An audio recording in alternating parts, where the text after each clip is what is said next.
all right, as any good New Ager, soon learns, and environmentalist, consumerism is a rotten thing. And so I grew up being aware that materialism and consumerism, etc., were superficial, were shallow, and I felt the same way. And I think this is more conscious for people who have luxurious lifestyles. I'd certainly put my own lifestyle in the top 5% of people on the planet. And yet I was suicidal at the age of 14, which suggests that having granite countertops is not the end of the world. Driving in a Volvo is just driving in a Volvo. You can be miserable and rich and miserable and physically comfortable, or you can be very happy and 10 times more rustic. The contrast point to that was realizing that the happiest place I knew on the planet was in this little tin hut in Thailand with this one shop owner who didn't speak a word of English, but who would massage my head for 10 minutes a day. And that was the happiest point of my entire life, was her head massage 10 minutes a day, which she did out of the kindness of her own heart, and for which I greatly enjoyed paying for her dental work, as a way to give something back. That was tons of fun. And, barely, low amounts of electricity, a tin roof out in the middle of nowhere. This was fabulous. And so consumerism has been seen in that light, by me since my teens. Why are people so obsessed with a miserable journey towards more and more acquisition? They never have enough time. How about I don't have time? You have just as much time as anyone else does. Who says you should be slaving away to get a granite countertop as opposed to talking with people and having as much time as you want? I don't have time to talk about that either. And so that's been my general disgust and skepticism of consumerism, is wouldn't it be a better world if everyone took a 50% environmental resource cut, meaning houses were 50% smaller, but that people had 50% more time to develop community and meaningful lives. I thought this was just incredible. And I felt the same with travel. It's like, what the fuck?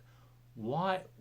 If you don't have time to look someone in the eye in America, what's going to be so great about traveling halfway around the world? If you lie and avoid conversations here, what's the difference? If you won't talk about your feelings and be honest here, what's the difference in Italy? Nicer weather to lie in? I mean, what's the deal? It's the personal interaction that matters. And everything else is an addictive cover-up for all the feelings that we in our culture create and then don't want to deal with. And so I was quite irritated. And then in the United States, of course, it's who's wearing the best outfit that gets the attention, not the interstate. And it's the dog, oh, that's such a cute dog, not the human being. And it's the car, not how you're feeling driving the car and all that gets the attention. And so it's just so much backwards. Now, this created a relatively ascetic, lifestyle where I just wasn't interested in acquisition. And so I didn't. But I found myself hitting roadblock after roadblock after roadblock as I tried to pioneer new ways of human relating and got the same thing. That's different, and I don't want to think about it, so I'm going to call it weird. And we all know that weird things are bad because we all know that. And we all know that because we all know that, and we're not going to think about that either. And it's just so disappointing.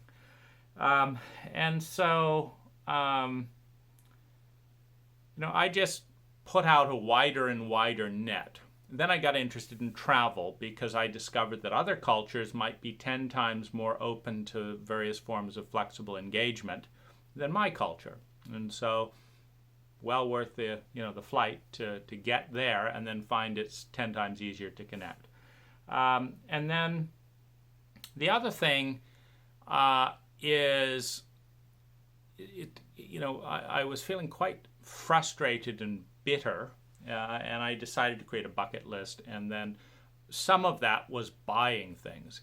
And the data that seemed to support a correlation between money and happiness was around experiences. It seemed like if you bought things, there was a very low yield on happiness if they weren't survival-based things. And if you weren't surviving and then you were able to buy food and now you survive, that would make you very happy.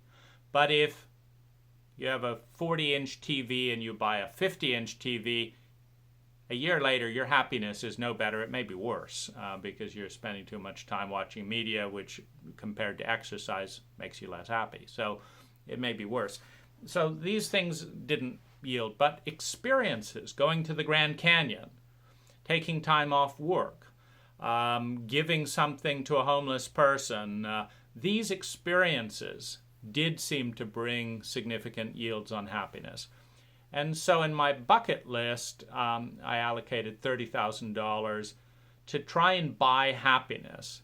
I wasn't co-creating it successfully in the ways that I wanted it. So I wanted to see how I could buy it. So I went hang gliding. I went skydiving. I saw all the Cirque du Soleil shows. I traveled to the Philippines. I dove through a tropical waterfall. I stayed in a beautiful 5-star hotel. I opened up to several sexual experiences in Asia. I wrote a book.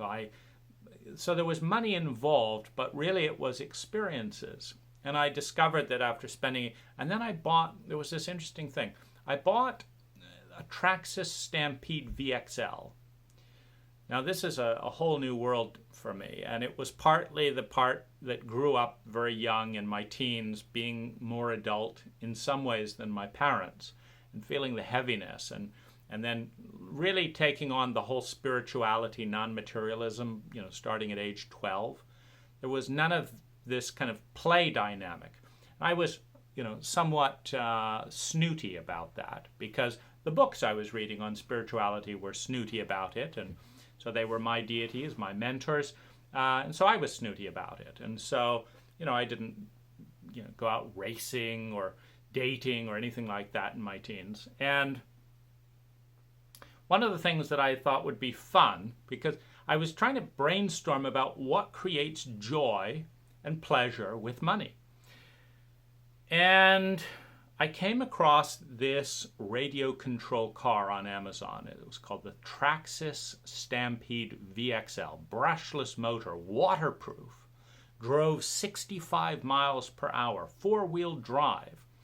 And I thought, this is phenomenal. And it was like $550 with the extra batteries. And I thought this was very risky, but I was doing experimentation. Can money buy happiness? And, and so anyway, $600 of the $30,000 bought this truck. And this was the winner of the whole $30,000.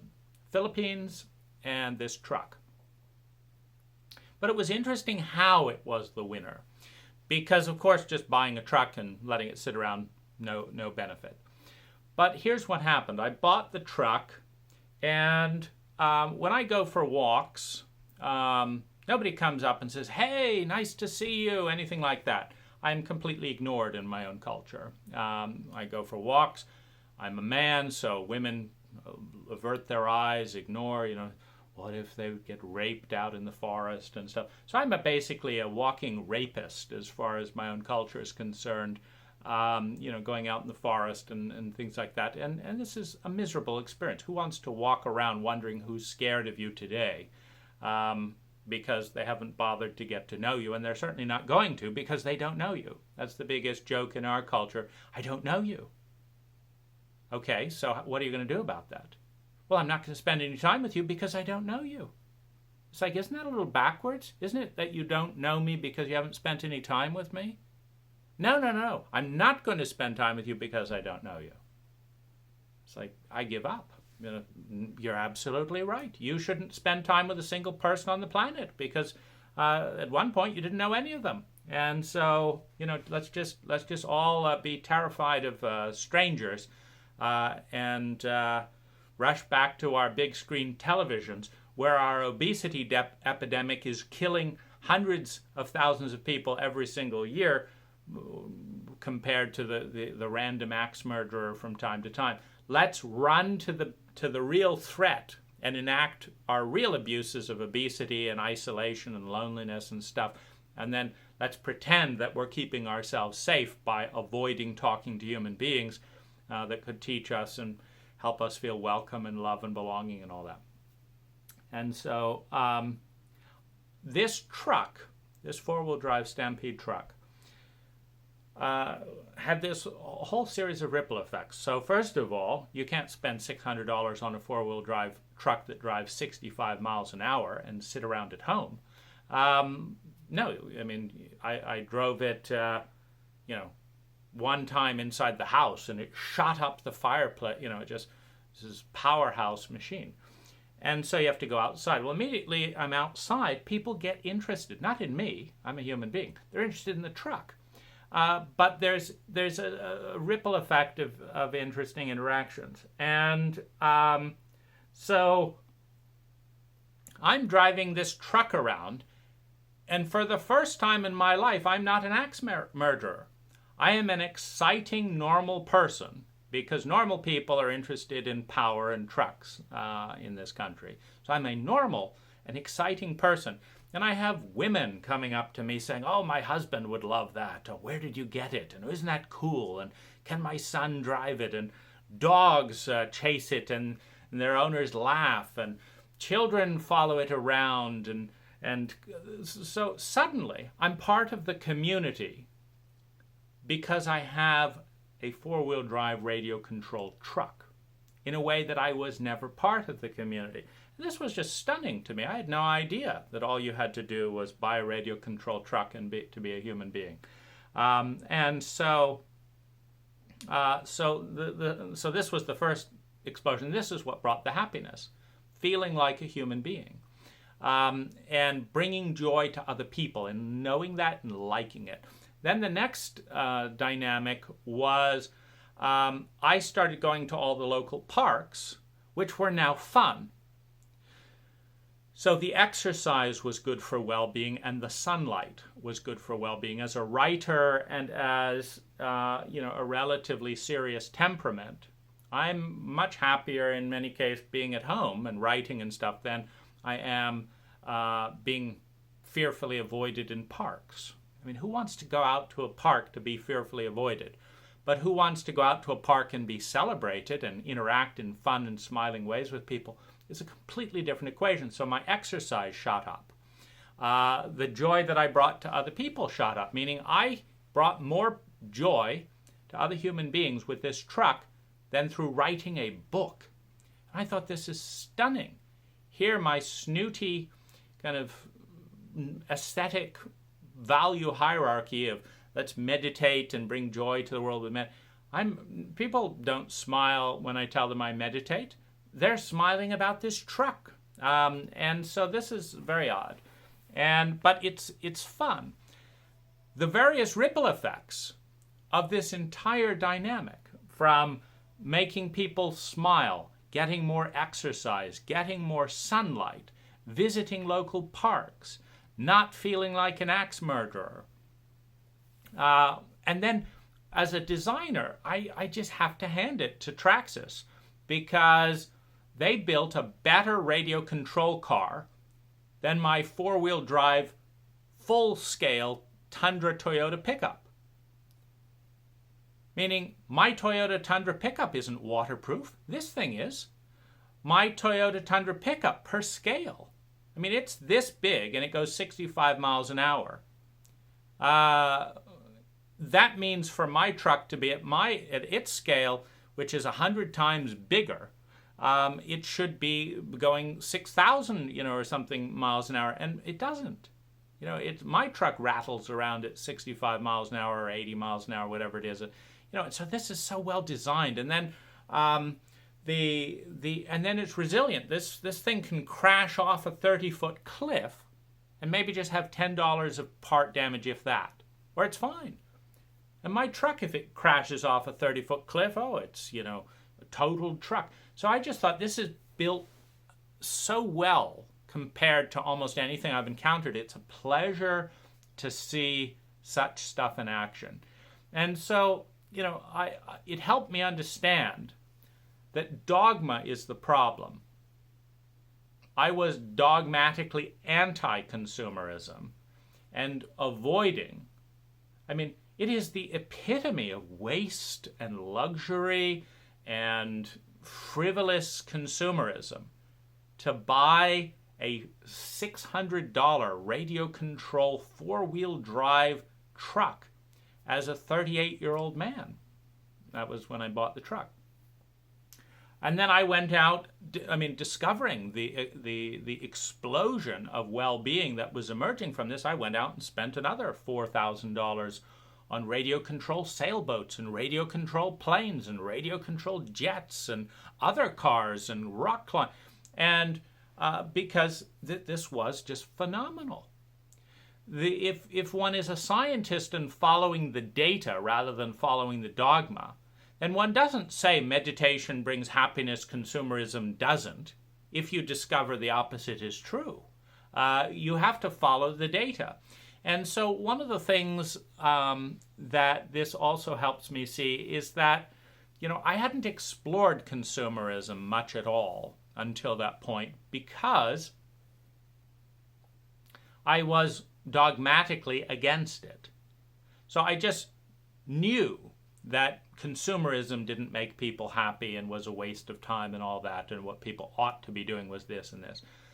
But I really hadn't tested the hypothesis as much. When I stayed in a 5-star luxury hotel in Manila, I had a fabulous time. And when I stayed in a 5-star luxury villa in Panglao Island in Cebu, I had an even better time. And so this is consumerism. This is travel. And then there's my truck. And so this was a crack into dogma, which was delightful. I loved that. It's so much fun to be wrong, particularly when being wrong makes you happy. And so that was my foray into consumerism. And then I discovered, as part of my bucket list, there are other things that, like, for example, beautiful bouquets of flowers, eating out at my favorite restaurants, buying the, great organic foods.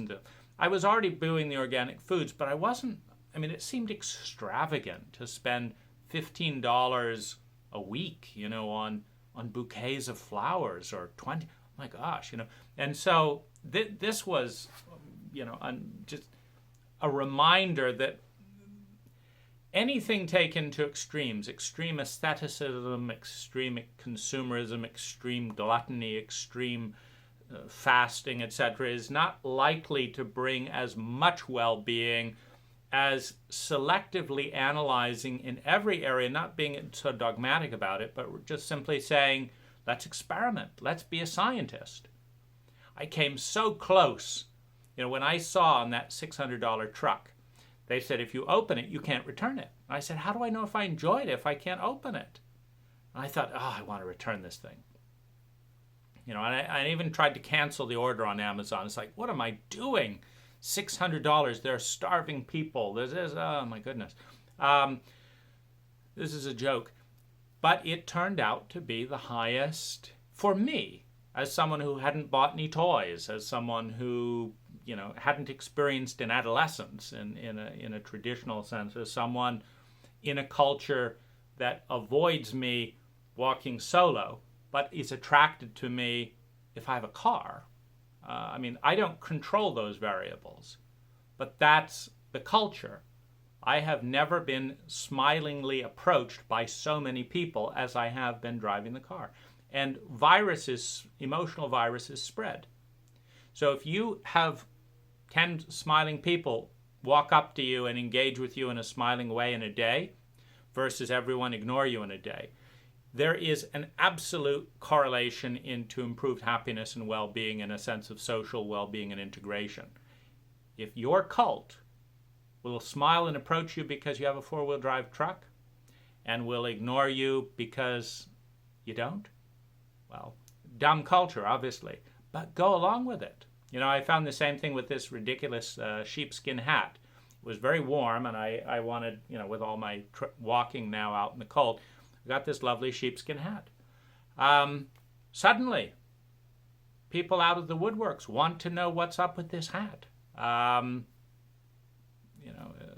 Consumerism in its many quaint ways. You know, I've written books that didn't get as much attention as that hat. Well, you know, what can you do about it? Enjoy getting a nice hat. Take care.